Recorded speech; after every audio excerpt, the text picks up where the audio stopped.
La création d'un parc côté mozambicain a permis de transformer cette ancienne zone de chasse traumatisée par des années de guerre en réserve protégée.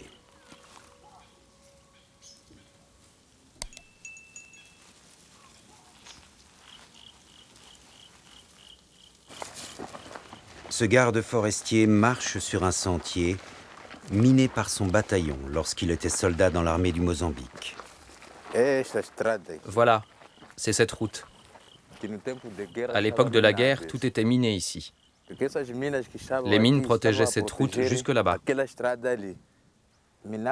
On minait contre l'ennemi et l'ennemi contre nous. C'est à cause de ça que le site a été abandonné. Mais maintenant, on a tout déminé et on peut passer par ici. Désormais, les sentiers sont sûrs. Voici l'une des rares scènes guerrières que nous offre le parc aujourd'hui. Deux mâles Nyala en train de ralentir naturellement leur métabolisme pour se jauger avant l'affrontement.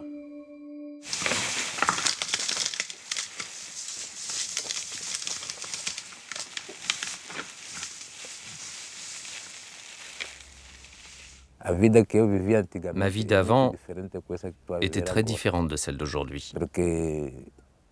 À l'époque, pour manger, il fallait cultiver un bout de terrain. On ne pouvait pas gagner de l'argent pour acheter à manger.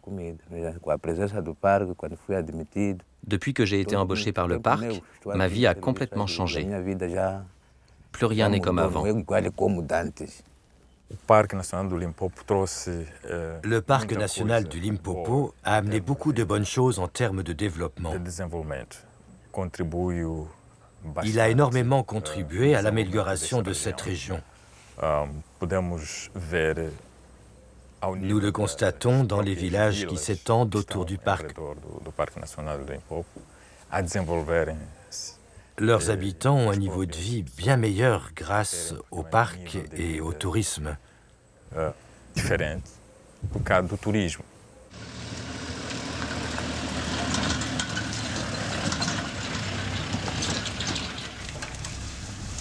Anthony Alexander travaille aussi pour le parc du Grand Limpopo. Mais lui est sud-africain. Il est mandaté par la Fondation des Parcs de la Paix pour développer ce projet.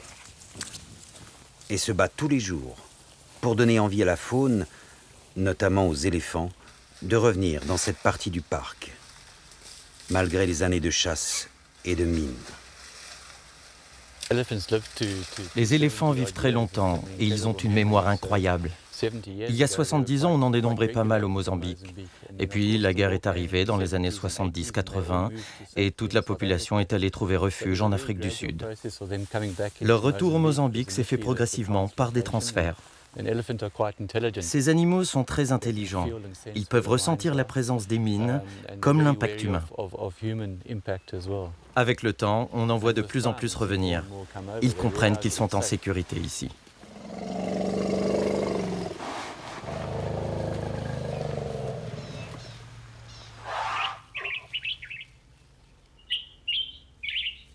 Pour étoffer le parc, plus de 4000 spécimens, dont de nombreux éléphants et de nombreux zèbres, ont été déplacés d'Afrique du Sud vers le Mozambique, où ils sont maintenant libres de s'épanouir et de se reproduire. C'est magique. Il y a 5 ou 6 ans, vous n'auriez jamais vu cette eau magnifique, cette végétation incroyable, ces beaux zèbres. C'est vraiment spécial.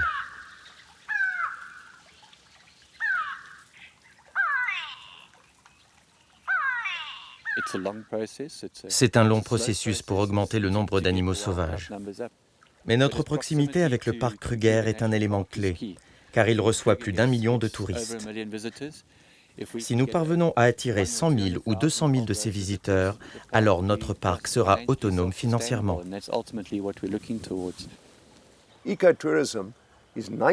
L'écotourisme, c'est 90% de touristes étrangers.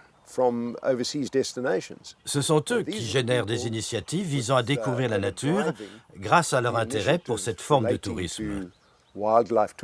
Et tout ceci génère bien sûr des emplois et des recettes. L'Afrique n'est pas un continent industrialisé du tout. Il y a très peu de manufactures. Mais il y a des paysages et une vie sauvage incroyables. En Afrique, pour 8 visiteurs, vous créez un emploi.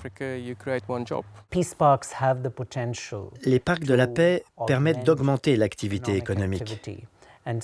Il ne faut pas simplement voir en eux des idées naïves ou utopiques, mais plutôt des opportunités pour le développement et la croissance des régions frontalières. Il n'existe que très peu de lodges ouverts côté mozambicain pour le moment. C'est le cas de cet hôtel de brousse, Machampané. Il n'y vient que quelques initiés sud-africains ou des touristes étrangers voulant faire étape sur la route menant du parc Kruger aux plages du Mozambique. Pour faire venir davantage de visiteurs, il faudrait que la faune augmente, mais aussi développer certaines infrastructures et ouvrir des routes, ce qui suppose une intense collaboration entre Sud-Africains et Mozambicains.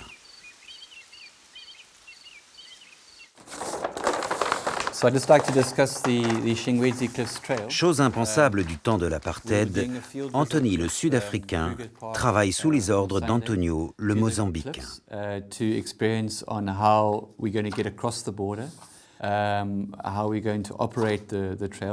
And just to remind you to take with you the tourism manager, just for him to be exposed into this environment. Avec la création du parc national du Limpopo, plusieurs initiatives ont été mises en place afin de rendre cette zone accessible. Parce que le but est de permettre aux visiteurs de venir voir tout le potentiel de cette région. C'est un des charmes des parcs de la paix, permettre aux gens de traverser des frontières, de mettre de côté leurs différences, pour véritablement envisager ensemble l'optimisation des ressources naturelles qu'ils partagent. Ce n'est plus ton éléphant ou le mien, ce n'est plus ton oiseau ou le mien, ce sont les nôtres.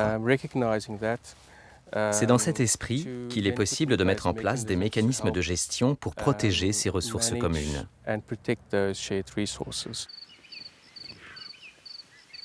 Mais un danger plane sur tous ces efforts. Le braconnage. Des chasseurs locaux, payés par des trafiquants, ont déjà tué les rares rhinocéros du parc mozambicain pour vendre leurs cornes.